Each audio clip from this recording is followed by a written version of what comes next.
Hello, everyone. My name is Tony, and I like to get on here and babble sometimes. Today, I'd like to say something kind of serious.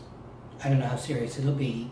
I've been having some moments in my life lately, and things look pretty grim. So I'm getting to one of those feelings where, I'm 50 years old, and it's sort of like I feel like my time is running out. I mean, I'm kind of in bad straits, but I'm getting that feeling where I want to try to pass on some of my knowledge, some of my experience.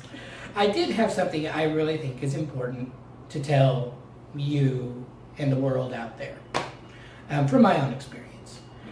The big thing about me is that I was born in 1968, but around 1980, when I should have been 12 or 13, I didn't go through puberty. I had delayed puberty, what they now call hypergonadism. And because of one thing and another, it went untreated for 16 years. For 16 years, I was not very well. I was very smelly, because of course the body's malfunctioning from no hormones and trying to get rid of waste to the skin. And it was gross. I was not a healthy person. I didn't look good either. So it was difficult. I got ostracized pretty much and tried to do stuff. Basically tried to live my life and failed. Now the problem was that, excuse me, I knew about this problem early. I mean, I always knew something was wrong. In 1988, I tried to go to college. That was a big mistake. I wasn't quite right in the mind, of course. I actually tried to join the Air Force ROTC. That was interesting.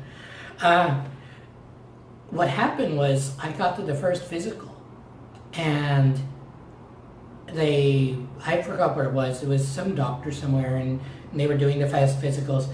And the doctor took one look at me, and he just freaked out. He had a moment. I think he thought someone was playing a joke on him.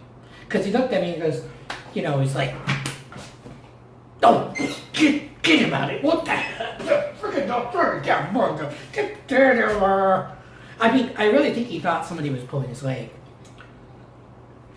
Because it was so obvious I shouldn't have been there.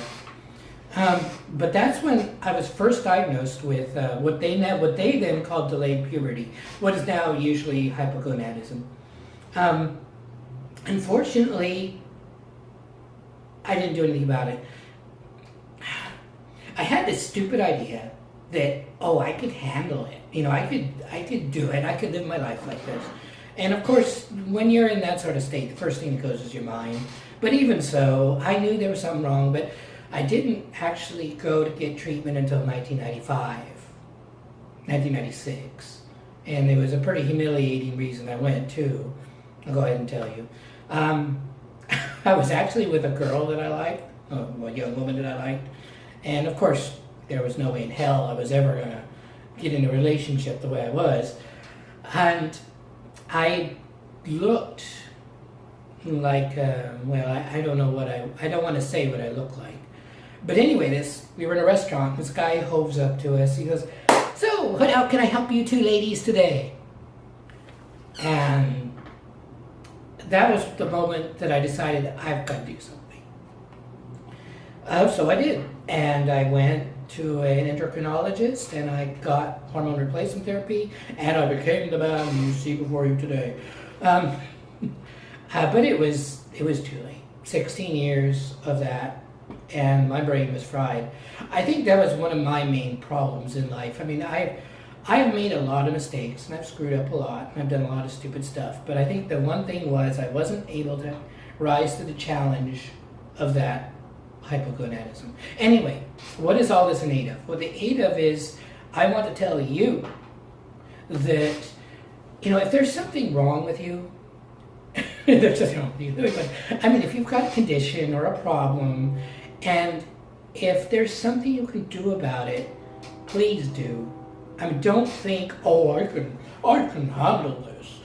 Don't think that you can make it through. I mean, even if it's expensive, or it's going to be painful, or it's going to be involved, or take a long time, or like me, I mean, I'm still on hormone replacement therapy. I mean, I can never stop. In fact, it's worse now because not only do I go back to having no hormones at all, but I also get the testosterone withdrawal. And that happens to me sometimes when they don't, they take a week or two to refill my med. It really sucks. I've lost jobs that way. But I guess what I'm trying to say is, please take care of yourself. I mean, I'm an old geezer. I live in a Cracker Jack's apartment, and my future is not very bright.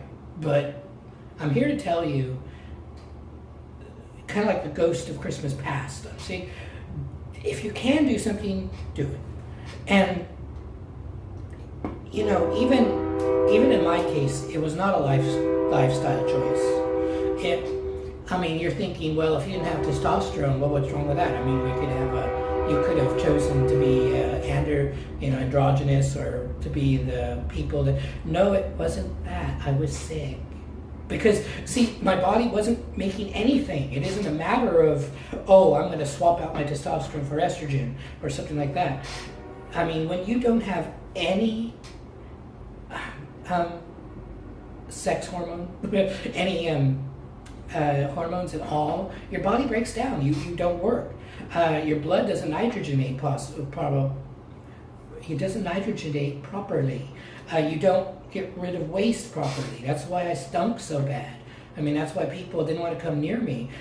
I bathed all the time. I brushed all the time. I bathed twice a day. But when your body is trying to get rid of urine and shit through your skin because it's bonkers, that's no good. Okay, so I'm probably grossing you out. But I'm just saying, that's what I want to say now. Go get help. Do something if you can.